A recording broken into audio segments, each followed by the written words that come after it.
There's a lot of things that Forex traders don't do when they first start trading. So I'm going to tell you guys the top 5 most common Forex mistakes to avoid to make your process in the beginner's journey a lot smoother and a lot easier. I hope you guys enjoyed this video. Before we get started, make sure to smash that sub and like button. But let's get right on to the video with number 1 coming at worrying about things that don't matter yet. So let me give you an example. I teach people how to trade, right? And there's quite a bit of people who will ask questions that don't matter. For example, oh, what's tax like? Why do you care about what tax is like right now? You haven't made a dime in trading and you're wondering about tax. I get it if you want to just make sure, you know, it's not some outrageous amount so you can save, but that should be nothing you should worry about right now until you've at least been making 10K a month. Because before then, you shouldn't be spending all your trading profits anyways. You should be either continuing to trade with it and not really withdrawing it too much. Obviously withdraw a little bit from here and there, but nothing outrageous to the point where you don't have enough to pay tax money, right? And I get so many people asking about the tax forms and all that, which that's more of something to do once you actually become profitable rather than worrying about that right now. All you need to worry about when it comes to tax is you don't get taxed if you don't make money. So make money first. Number 2, risking more money than you can afford. It is actually a ridiculous amount of people who will risk way too much money, specifically in the Forex market. You know, if you have terrible risk management, you're not risking 1, 2, and 3%, and let's say you're risking 30, 40% a trade, that is extremely stupid and extremely risky. Mainly because all that takes is 2 losses in a row and your trading account's gone. So what you want to focus on is getting consistent, becoming an actual good trader, being able to read the markets.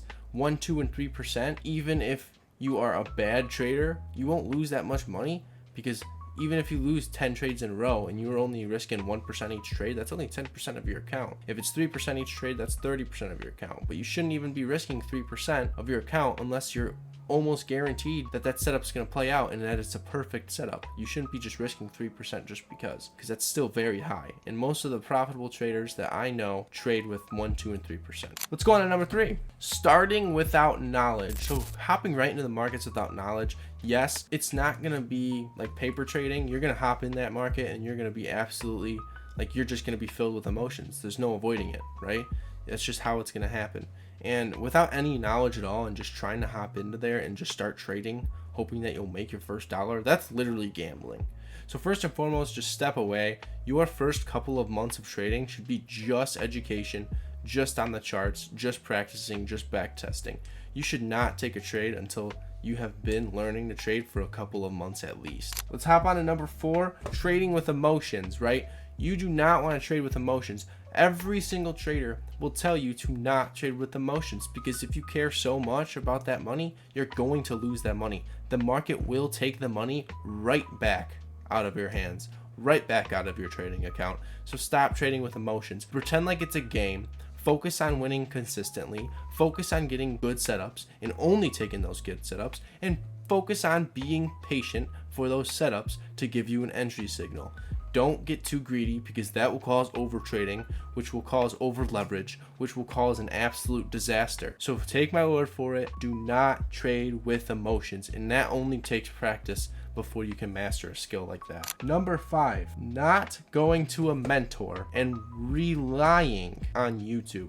So let me explain myself here before you're like, oh, this guy's just trying to absolutely sell his course. Well, I don't really give a flying shit about my course. I don't even have a course. I have a mentorship, but I don't have a course, right? And the biggest thing about YouTube, there's some real guys out there, right? There's some really good traders out there who will teach people, but you have to stick with one person on YouTube. Stop going from strategy to strategy hopping when you're looking at multiple different people. YouTube is a big guru world, especially in the Forex trading market. There's not many legitimate YouTubers out there who trade Forex. Most of those gurus will try to sell you a course, right? A pre-recorded course. I always emphasize how much I hate pre-recorded course. I bought from this famous guy a $1,500 course. All it was videos about stuff I already knew that I could have found on YouTube, right? You cannot find stuff from a mentorship on YouTube. All one-on-one mentorship, absolutely love it. It's just insane. You will grow as a trader so much quicker from a mentorship than a course. And these YouTubers are so lazy, they don't even contact the people who buy their course.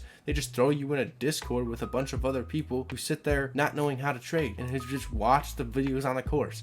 It's just absolute garbage, right? The mentorships are always better, and it will cause you to learn a lot quicker. And you could take this on me too, because I used to think the same thing as you guys, man. I used to say, why would I buy a course when I can watch YouTube videos? Well, I learned from YouTube videos, and it took years because there's so many different topics, so many different information being out there, because everybody has their own strategy, which is why you stick to one person and one strategy, because all these other people on YouTube that you watch videos on how to start trading, they all have different strategies. So you're gonna learn, but you're gonna learn at a much slower pace because everyone has different strategies and they're gonna be teaching you their strategy. So if you're like, okay, let's learn technical analysis from this guy, let's learn, you know, how candlesticks work, candlestick patterns, or then we go to a different guy to learn just straight patterns, right? Not candlestick patterns, but just patterns. So double tops, all that. Maybe he trades with moving averages, RSI, and this guy trades ICT. Those are two different things, right? You're gonna learn two completely different strategies in beginner topics, right?